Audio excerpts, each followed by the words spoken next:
नमस्कार। प्राणाराम हिंदी के YouTube channel वेदांत दर्पण के इस एपिसोड में आप सभी का हार्दिक स्वागत है। मैं स्वागत करना चाहूंगी ऋषि श्री गौतम चटर्जी सर का। प्रणाम सर, स्वागत है। आनंद आनंद। काशी नगरी से सर आप जुड़ते हैं और जहां पर शिव ही सत्य और सुंदर ऐसे रहते हैं वहां पे कि आप जैसे जो रहते हैं वहां, वो भी सौभाग्य वान या सौभाग्यवती नहीं, ऐसे नहीं बोलूंगी मैं ये बोलूंगी कि आप लोग रमे हुए हैं उसमें। मतलब आशीर्वाद प्राप्त इस प्रकार है जो वहां के नगरी में, और ऐसा ही जीवन है सर आपका कि मतलब वहां पे ऑटोमेटिक वहां की प्रकृति और वो ऐसी है कि इस प्रकार आप लोग बन जाते हैं। मतलब जो अच्छा बनना चाहेगा, जीवन में उन्नत करना चाहेगा, वो ऑटोमेटिकली वहीं पे रह के और ऐसे हो जाते हैं। तो इसलिए ये बहुत अच्छा लगता है जब भी बात करते हैं आपसे। और इस चैनल का जब भी काम ये चल रहा है, कर्मयोग कर रहे हैं सर आप इसमें, बहुत अच्छा लग रहा है। ये एक डिवाइन विश है, इसके अलावा मैं क्या बोलूं। तो सर हम लोग बात कर रहे थे पिछले एपिसोड में भी नाट्य शास्त्र और वेदांत के ऊपर में। तो ड्रीम, स्वप्न आप समझा रहे थे, आप बोल रहे थे स्वप्न के बारे में। और क्या क्या एस्पेक्ट है, क्या चीजें हैं नाट्य शास्त्र में जो संध्यांग आपने बोला था सर इसमें, तो वैसे ही इसके ऊपर और क्या बिंदु है, क्या पॉइंट्स हैं जिस पर नाट्य शास्त्र जाके वेदांत को मिलती है। और ये आप ही बोले सर। जी संघमित्रा जी, आपने काशी की महिमा का वर्णन किया। जी। काशी की महिमा यही है कि यहाँ पर इतने स्पिरिचुअल सीयर्स हुए हैं और जी। इतना उन्होंने प्रैक्टिस किया है। प्रैक्टिस नहीं तपस बोलेंगे उससे। तपस्या। हाँ मतलब जी बिल्कुल, उन्होंने ब्रह्म साधना इतनी ज्यादा की है ब्रह्म कि उसका साधना। रेडिएशन है जो अभी इस एपिसोड वगैरह में आ रहा है, वो उन्हीं का रेडिएशन है, उन्हीं सब गुरुओं का, उन्हीं सब महापुरुषों का। और पिछले एपिसोड में हम लोगों ने सिर्फ एक टेक्निकल टर्म समझा था नाट्य शास्त्र से, स्वप्न, जो हम्म। 21 संध्यांगों में से एक है। हम्म। इससे हम लोगों ने ये भी जाना था कि हम लोग एक टेक्निकल टर्म को में इतनी विस्तृत गहनता देखते हैं, यानी जितने भी टेक्निकल टर्म्स है 6000 कारिकाओं में, सब में कितना विस्तार है, कितनी गहनता है। इन्हीं सब चीजों को देखते हुए इसे नाट्योपनिषद कहा गया है कि ये नाट्य कला का या आर्ट एंड एस्थेटिक्स का उपनिषद है। ये आर्ट एंड एस्थेटिक्स का वेदांत है। तो हम लोग जब नाट्यशास्त्र की बात कर रहे हैं तो एक्चुअली वेदांत चर्चा ही कर रहे हैं। अब आप ये बताइए कि मैंने किसी एक एपिसोड में आपसे पूछा था कि आप कुछ समय पहले जो सांस ली थी उसकी मेमोरी अभी तक है आपके पास, कि 51 नंबर वाली सांस में हम ऐसा किए थे, या 757 नंबर वाली सांस। हम लोगों ने देखा था ना कि सांस का अतीत नहीं होता, नहीं सांस है। की कोई स्मृति नहीं। हम लोग निश्वास और प्रश्वास ये चलता रहता है हमेशा, और ये अपने आप होता है, हम नहीं करते हैं। ठीक है। अब ये है कि हम लोग ये तो बोलते हैं रूटीन काम करना पड़ रहा है, जिस सड़क से रोज जाते हैं आते हैं वहां हम लोग फ्रेश आंख से नहीं देखते, क्योंकि जानते ही है कि इसके बाद ये चौराहा आएगा, फिर बाएं मुड़ना होगा। हम्म। किसी आदमी के साथ भी ऐसे ही करते हैं जिनसे रोज मिलते हैं। संबंधों में भी ऐसे ही हो जाता है, रूटीननेस आ जाती है ना। फ्रेशनेस हमारी लाइफ से चली जाती है, और हम लोग फ्रेशनेस लाने के लिए न जाने कितने प्रयत्न करते हैं। लेकिन हम लोग कभी ये नोटिस नहीं करते कि हम लोग हमेशा फ्रेश सांस लेते हैं। तो सांस अगर हम लेते हैं तो सांस के लिए चीजें अवेलेबल है, कंडीशन, तभी तो ले पाते हैं। अगर नहीं होगा तो एयर कंडीशन की तरह से हम लोग को ऑक्सीजन सिलेंडर लाना पड़ेगा। जब हम्म। सांस की समस्या हो जाएगी तो ऑक्सीजन सिलेंडर लाना पड़ेगा। और भी बहुत सारी चीजें होती हैं जो सांस के मरीज होते हैं, दमा के मरीज होते हैं, है ना। तो यानी हम जो ये ऑक्सीजन ले रहे हैं, ये श्वास है, उसके लिए हमारे पास कोई चीज अवेलेबल है ना, तभी तो वो फ्रेश ले पा रहे हैं। नहीं तो हम आज से 3 महीने पहले जो सांस लिए थे उससे काम चला लें, या हम बुला लें कि सुनो भाई, हम बचपन में एक सांस लिए थे, तुम लौट के आओ। अब यहाँ पर हवा नहीं है तो तुम हमको दे दो, ऐसा तो नहीं हो सकता है। नहीं। हमको प्रतिपल फ्रेश प्रतिपल, हाँ। निश्वास है ना, हाँ। हाँ। फ्रेश हाँ। उपलब्ध है। यानी हम लोग को अभी इस वक्त जो हवा या ऑक्सीजन मौजूद है, उसके पीछे उसके प्रति हम लोग के मन में ग्रेटिट्यूड होना चाहिए। जैसे बिल्कुल। पिछले एपिसोड में हमने नींद और स्वप्न के बारे में बोला था कि अच्छा हम्म। लगता है। हम्म। तो अगर ये नहीं है, यानी कि वहाँ रूटीननेस नहीं है, वो नई सांस हमारे पास आ रही है, वो हमारे अंदर प्राणों का संचार कर रही है, जिसकी वजह हम्म। से हम बात कर पा रहे हैं, वाक को स्थान मिल रहा है, यानी हम लोग एक ग्रेटिट्यूड पे कर सकते हैं, फ्रेश सांस है। अब ये फ्रेश सांस जहां भी ले रहे हैं, हम्म। कमरे में, संबंधों में, रोड पर, जहां भी, वो सब चीजें फ्रेश नहीं हो जा रही। वो अगर क्या हो सांस रही की है? तरफ ध्यान दो, हाँ, फ्रेश क्या नहीं हो हो रही? जा रहा है। हाँ, फ्रेश हो फ्रेश रही है, फ्रेश, बिल्कुल वो बिल्कुल बिल्कुल। रोड वो रोड भी नया हो गया, क्योंकि हाँ। हाँ। रोड को हाँ। हमारी वजह से प्राण मिला। हाँ, वो बिल्कुल। संबंध भी प्राणवंत हो गया, क्योंकि हम प्राणवायु हो गया। ध्यान दे रहे हैं हम्म। इस नई सांस की तरफ। बिल्कुल और सही। ऐसा भी नहीं कि किताब में पढ़ा हुआ है या हम इंटेलेक्चुअली बोल रहे हैं, नई सांस ले रहे हैं अभी, और नई सांस ले रहे हैं तभी बोल पा रहे हैं, और इस हम्म। एपिसोड में बोल पा रहे हैं। यानी बिल्कुल सही। अभी जो है, इसमें भी रूटीननेस चला गया, कि वही वेदांत दर्पण का एपिसोड, वही रिकॉर्डिंग, वही बातचीत करना, कुछ भी नहीं रहा, क्योंकि हम्म। सांस तो नहीं है ना।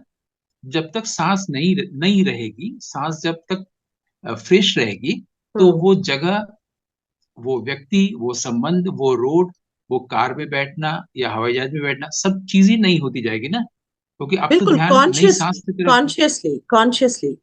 कॉन्शियसली हो रहा हम है लोग सब। नोटिस नहीं करते, हम लोग फॉर ग्रांटेड मान लिए कि वो हम्म। तो होता ही रहेगा, हम लोग को क्या मतलब। जब वो राइट। नहीं रहता है तो हम लोग सांस नहीं राइट। ले पाते हैं, और राइट। वेंटिलेशन में रहना पड़ता है हम लोग को, है ना। तो हम लोग को पहले ही अगर उसकी महिमा के प्रति कृतज्ञता भाव लाए मन में, कितना हम्म। सुंदर है बिल्कुल ना। बिल्कुल। तो बिल्कुल सही। अब देखिए, कुछ लोग जो पूजा करने बैठते हैं, मंत्र जपते हैं, जिसको मंत्र जाप करना लोग बोलते हैं प्रचलित भाषा में। तो उस वक्त क्या होता है कि मंत्र जप रहे हैं, और उसी समय जो है, कोई एक मजदूर आया हुआ है या अखबार वाला आया हुआ है जो उसको पेमेंट करना है, तो उसको बोलना भी है कि पिछले महीने तुमने ये वाला एक दिन नागा किया था, या उसमें नई चीज जुड़वानी है कि कल से तुम जो है टेलीग्राफ देना। अरे उसको रोक के रखो, मैं अभी आती हूँ या आता हूँ पूजा करके।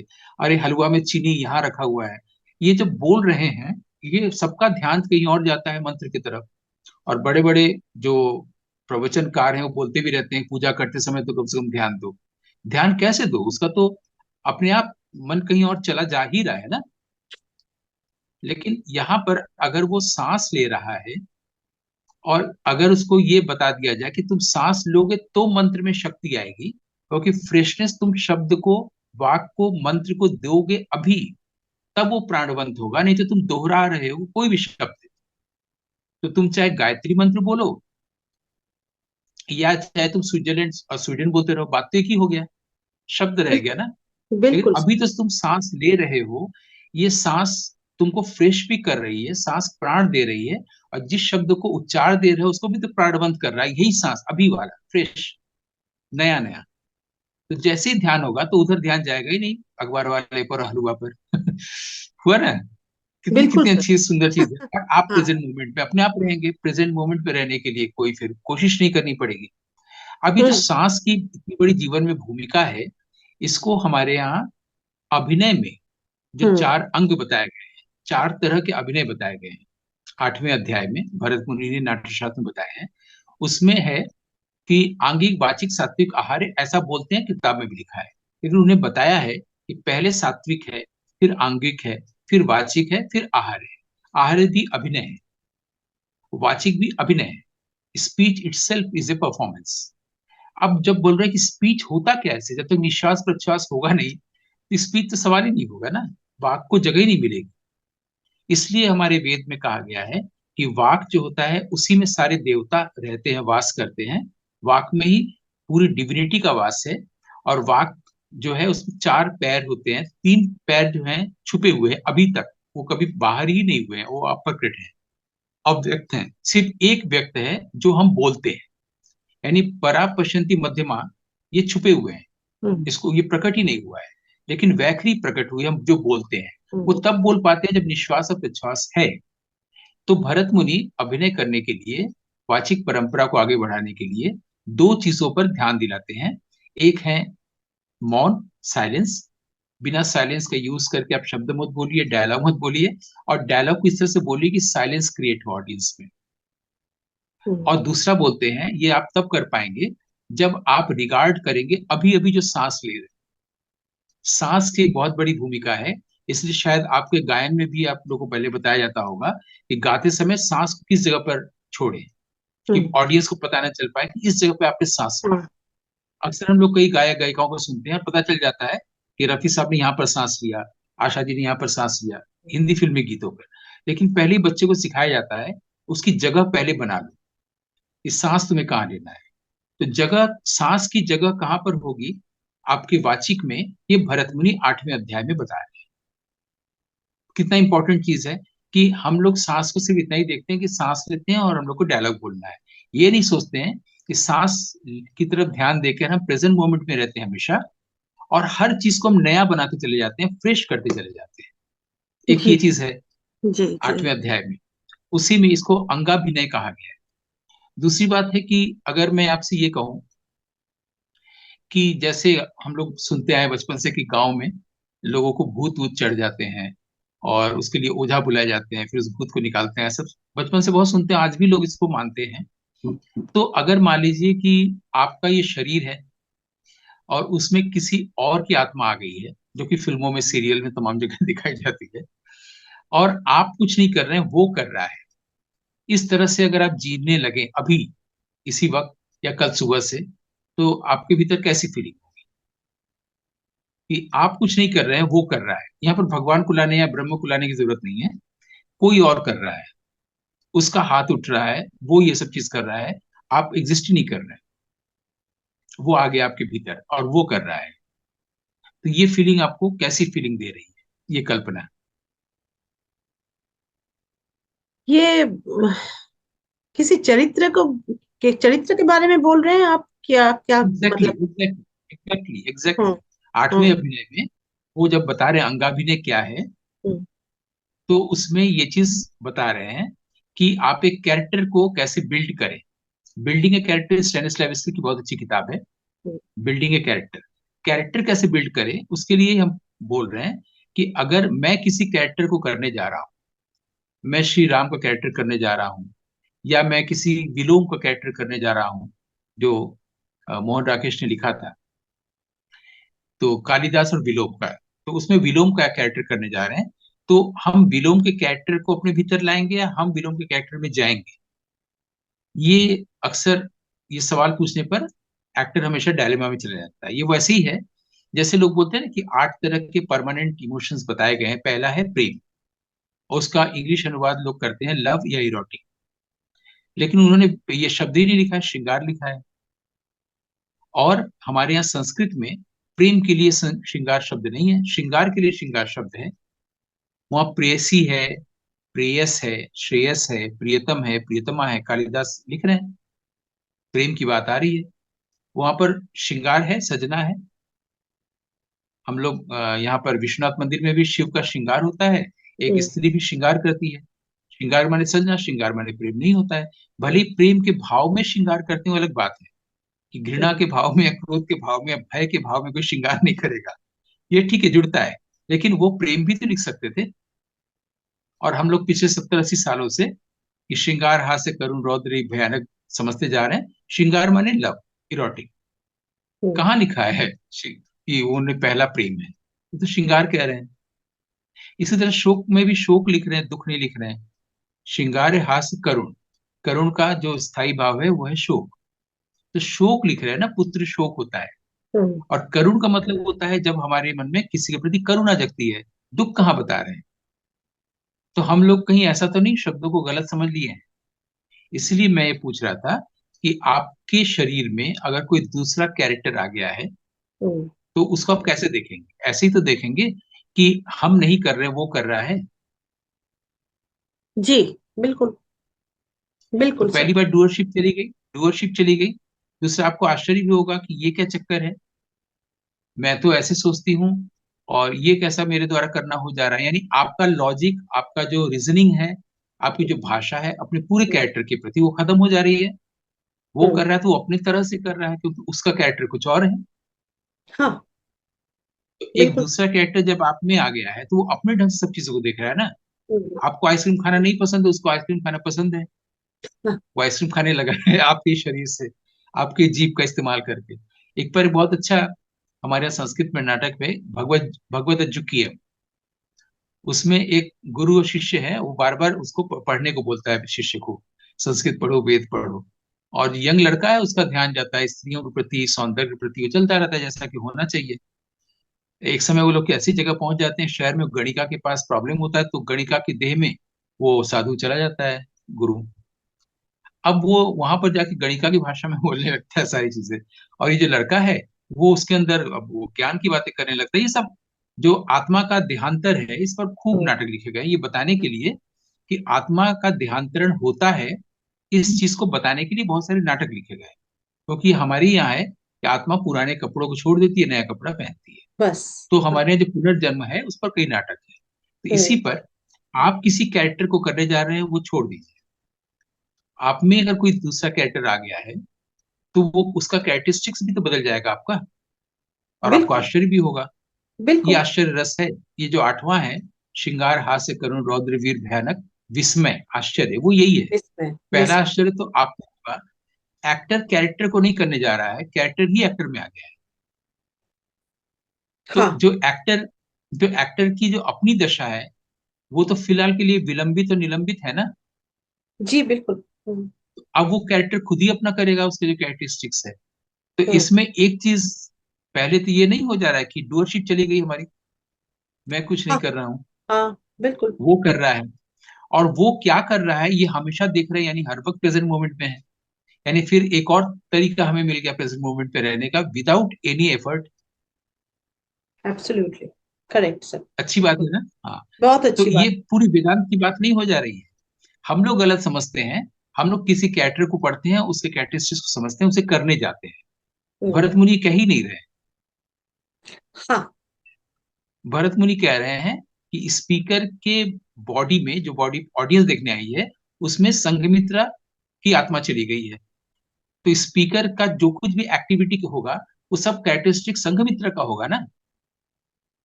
जी बिल्कुल। और हम कॉस्ट्यूम लेंगे संघमित्रा का, ऑडियंस संघमित्रा को देखेगी और वाह वाह करेगी, ठीक तो है।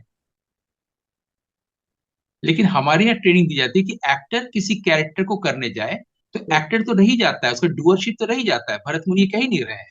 ये जो हम्म, हमारा नाट्य उपनिषद, ये तो कह ही नहीं रहा हाँ है ना। सर, ये अक्सर क्योंकि वो होता है। ये होता जी है क्योंकि मैं एक मिनट इसको, हाँ, ये चीज ये होता है सर क्योंकि अ, एक तो एक्टिंग। और कल मैं एक मतलब एक स्किट देख रही थी, हम लोगों के कार्यक्रम हो रहा था सर, उसमें वो स्किट था। तो उसमें भी यही है। और गाने में भी मैं बताऊं, अगर गाने में भी ये जो प्रयास है ना कि उसको गाना है, तब वो होता नहीं है।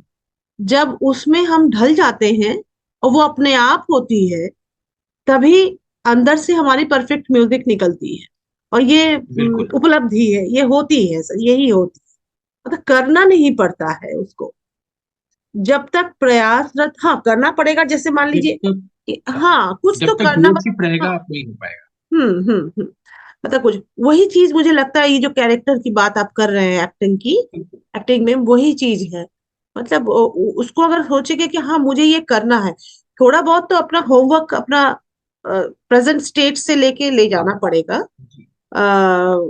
पर साधना यही हो है। जाता है। साधना यही है कि हम सिर्फ स्वरों की साधना ना करें, हम सिर्फ गले की हरकतों की साधना ना करें, बल्कि हम्म, मूल जगह पर साधना करें। जी, जिसमें हमने जी, एक एपिसोड में बताया था कि राशिद खान साहब और भीमसेन जोशी जी दोनों यमन का वो कर रहे थे। हाँ, हाँ, तो और उसमें सरगम जब कर रहे थे, तो राशिद खान को बार बार देखना पड़ा था कि इनके पास ये हो कैसे रहा है, मैं तो कर रहा हूँ, यहाँ हो रहा है। वही, वही, वही, अब एक गायक के द्वारा का ही एग्जाम्पल दे रहे हैं। उसी वही। तरीके से जब तक होगा नहीं, तब हम्म, तक ऑडियंस को स्वाद आनंद का नहीं मिलेगा। और जब आनंद का स्वाद मिलेगा, तो उसको हमारे यहाँ रस जो कहा गया है, उसका अंग्रेजी ट्रांसलेशन तब हो जाएगा एस्थेटिक रैप्चर। ऐसे कैप्चर, ओके। हम लोग एस्थेटिक डिलाइट बोलते हैं, हम्म, करेक्ट वर्ड है रैप्चरस होना, एस्थेटिक रैप्चर। तो एस्थेटिक रैप्चर के लिए क्या किया जाए, भरत मुनि यही उसमें सिखा रहे हैं। अब आप बता दीजिए, हम लोग के पास और कितना समय है? सर आप बोले प्लीज इसको कंटिन्यू करें, और थोड़ा समय तो है अभी, समय जी, है। तो हम लोग। सर हाँ, हम्म, मतलब वेदांत को जाके अर्थात आनंद ही वेदांत है। और एस्थेटिक रैप्चर, रैप्चरस जैसे हम लोग पढ़े थे कई पोएम्स में भी कि रैप्चरस, वही परफेक्ट वर्ड है एक्चुअली। तो आ, मतलब ये, और आगे इसको सर आप इसको विस्तारित जी, कर। हम लोग के यहाँ पर एक्चुअली एसिडिक शब्द जब भी बोलते हैं तो ये शब्द बाहर से आया हुआ है, ये हम्म। भारतीय शब्द ही नहीं है। उसका कुछ और मतलब होता है।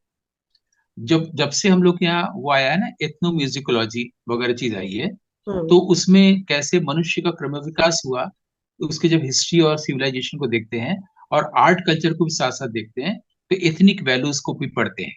और हम्म। हम लोग फिर उसके नृतत्व शास्त्र के बारे में पढ़ने जाते हैं। हम्म। एस्थेटिक शब्द वहां से आया है, इसलिए उसका हम लोग हिंदी अनुवाद करते हैं सौंदर्य शास्त्र। फिर सौंदर्य शास्त्र को हम लोग, लेकिन हम लोग ये नहीं देखते कि हमारे यहाँ ऑलरेडी आर्ट एंड एस्थेटिक्स के वर्ल्ड में क्या शब्द बोला गया है।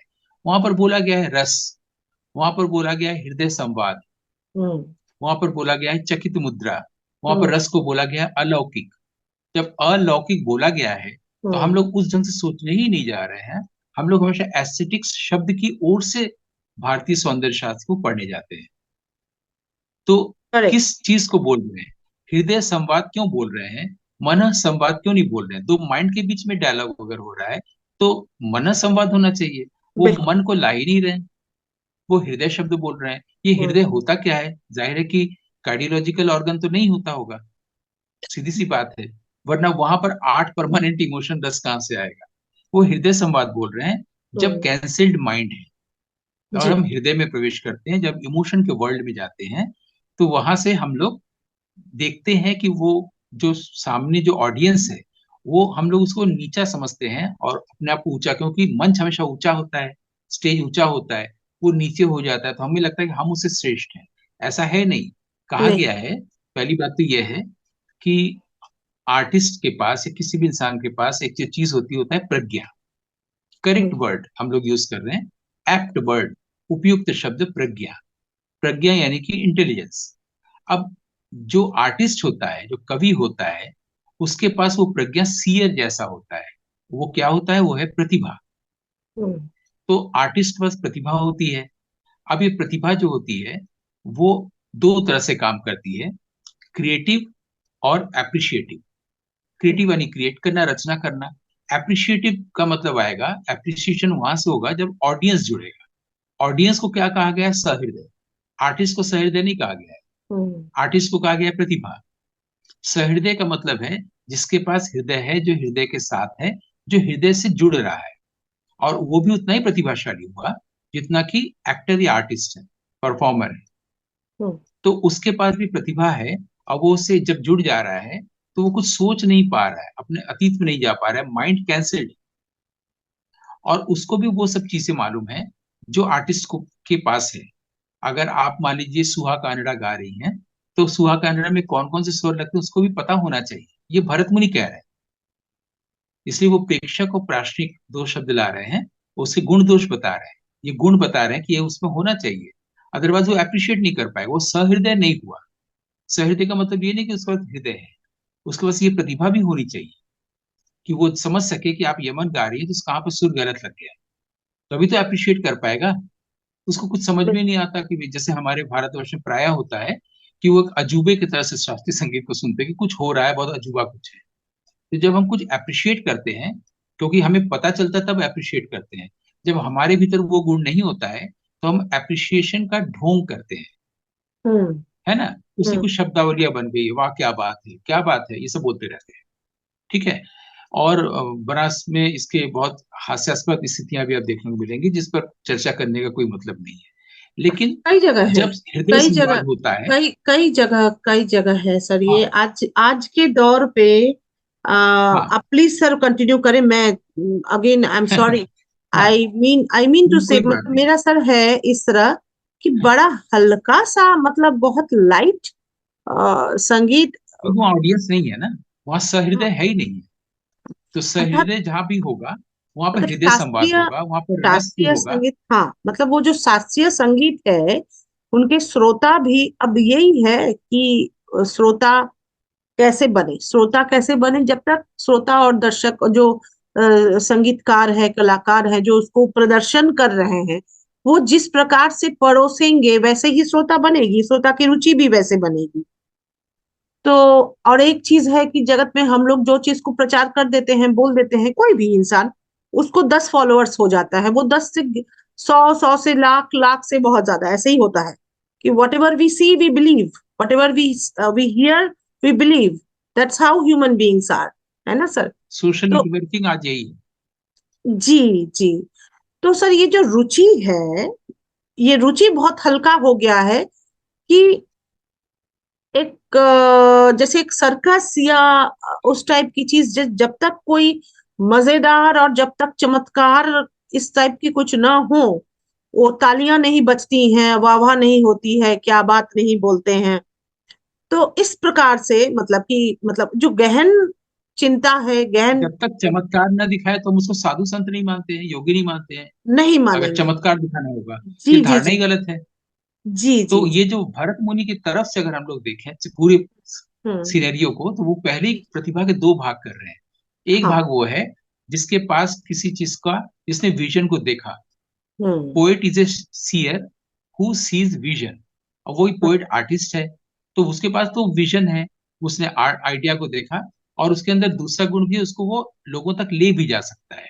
पहला हम्म। तो ये कि उसको विजन दिखा, दूसरा वो विजन को ले भी जा सकता है। लेकिन जो विजन को ले नहीं जा सकता, लेकिन विजन को समझता है, वो श्रोता है। उसने दो भाग भरत मुनि ने कर दिया है। बिल्कुल। प्रतिभा का दो पक्ष है। एक एक है आपका प्रतिभा, आर्टिस्ट। दूसरा है सहृदय। सहृदय यानी कि श्रोता, यानी कि प्रेक्षक। यानी बिल्कुल। कि वो भी प्रतिभा है, बस वो गा नहीं सकता जो वो गा रहा है, लेकिन वो सब जानता, वो उसके अंदर भी प्रतिभा है, वो अप्रिशिएट करेगा। ऐसा हम्म। प्रेक्षक होगा, ऐसा दार्शनिक होगा। जब ऐसा हृदय संवाद होगा, तब वो चकित मुद्रा होगी अभिनव गुप्त की हम्म। भाषा में। और हम्म। तब वो वहां पर वो रस जो निष्पत्ति होगी, वो रस अलौकिक हो जाएगा। रस ही एस्थेटिक्स का करेक्ट वर्ड है। इसे रस की निष्पत्ति होगी का मतलब होगा, वहां पर वो एस्थेटिक रैप्चर हो जाएगा। वो उसके हम्म। लिमिटेशन को क्रॉस कर जाएगा, ऑडियंस बिल्कुल। को। और वो बिल्कुल। अनलिमिटेड फीलिंग में आ जाएगा। वो ब्रह्म हो जाएगा। ब्रह्म तो बिल्कुल। अनलिमिटेड है, अनमैनिफेस्ट को जानेगा। यहाँ पर एक छोटा सा आपकी अनुमति लेके एक शब्द को थोड़ा सा और शॉर्ट में बोल दे, एक वाक्य में जी बोल सर, दे। जरूर, जरूर, जरूर। ये जो बचपन से हम लोग पढ़ते हैं ना कि तमसो माँ ज्योतिर्गमय, हम्म। कि हमें तम से लेकर हम्म। ज्योति की तरफ ले जाओ, अंधकार से। और फिर और बोलते हैं ना कि मृत्यु असतो से अमृत असतो की ओर, माँ सदगमय, तमसो माँ सत्य ज्योतिर्गमय, की ओर ले जाओ, ऐसे बोलते मृत्योर हैं माँ ना। अमृतम गमय। हाँ। हाँ, तो बचपन में जो बताया जाता है कि तम माने अंधेरा, हाँ। तो ये इसलिए बताया जाता है क्योंकि हम लोग बचपन में पढ़ते हैं, और ये हाँ। उपनिषद का वाक्य है। ठीक है। हम्म। लेकिन आगे इसको डिटेल कोई नहीं करता। तम का मतलब जो अंधेरा है, ये भीड़ के लिए है, ये इन जनरल है। तम का एक्चुअल मतलब जो है, जो विद्वत परिषद में विद्वानों के बीच में बात होनी चाहिए, वो है ये जो अनमैनिफेस्ट है, अव्यक्त, अनलिमिटेड, हम्म। Omni present. जो अव्यक्त है, अनलिमिटेड, जो अनमैनिफेस्ट है, हम्म। वो फॉर्मलेसली मैनिफेस्ट है आदमी के भीतर, ये जगत के भीतर फॉर्मलेसली मैनिफेस्ट है। जो कि अनिफेस्ट अनमैनिफेस्ट है, यानी आदमी में ये संभावना है कि अनमैनिफेस्ट को मैनिफेस्ट करे। इस हम्म। ये तम का सही मतलब है। और ये कहा गया है नासदीय सूक्त में, जहाँ कॉस्मोलॉजी और कॉस्मोगनी की बात है। जो वासुदेव श्याम अग्रवाल जी ने इस पर काफी काम किया है नासदीय सूक्त पर। जैसे पुरुष सूक्त है, इसमें वाक मिलता है, वैसे ही हमारे यहाँ वेद में नासदीय सूक्त है, जो हमारे यहाँ कॉस्मिक ढंग से कैसे सोचा गया है, हम्म। हम्म। वैश्वानर के बारे में, विश्व ब्रह्मांड के बारे में कैसे सोचा गया, उसमें है। उसमें जो तम का मतलब बताया गया है, या वेद में तम का मतलब जो है, वो ये है कि जो अनमैनिफेस्ट है, वो उसका मैनिफेस्टेशन है, लेकिन हम्म। फॉर्मलेसली। हम लोग मैनिफेस्ट कर सकते हैं जब कोई आनंद मिलता है ऑडियंस को परफॉर्मेंस में। दरअसल वही फॉर्मलेस मैनिफेस्टेशन होता है, तब उसको आनंद मिलता है। That is aesthetic rapture. तो तम का मतलब जो अंधेरा है, वो इन जनरल है। तम का जो पर्टिकुलर मीनिंग है, वो ये है। इसलिए शुद्धोदन ने सिद्धार्थ गौतम नाम रखा था, जो इस तम को हटाए, इस तरीके से। जी, जी। बहुत बहुत सुंदर सर, ये आज का भी ये एपिसोड रहा बहुत अच्छा। आ, अगले एपिसोड में फिर मिलेंगे। कितनी अच्छी तरह से ये स्वप्न के बारे में और किस तरह ये नाट्य शास्त्र में भी है, इस पर व्याख्यान हुआ है दोनों एपिसोड्स में। आप लोग जरूर अपने सुझाव दीजिए और अपने कमेंट्स में भी लिखिए कि कैसे ये चल रहा है, और अगर कुछ जानने की भी कुछ और टॉपिक इस प्रकार से हैं जिसके बारे में आप लोग जानना चाहेंगे, वो भी जरूर लिखे उसमें, ताकि मालूम हो हम लोगों को भी कि कहाँ पर समस्याएं हैं, कहाँ पर क्या और किस प्रकार से मदद, क्योंकि सर ये लाभदायक है इसमें कि सर समय दे रहे हैं, तो जितना हो सके हम लोग इसमें से लाभ ले लें। और दर्शक जो भी देख रहे हैं, इसको सुन रहे हैं, वो भी अपना सुझाव दें और जुड़े रहें। बहुत बहुत धन्यवाद सर। इस पर विराम दे रहे हैं इस एपिसोड में। नमस्कार। बिल्कुल। नमस्कार। नमस्कार। बहुत नमस्कार। बहुत धन्यवाद। जय माँ, जय माँ। आनंद।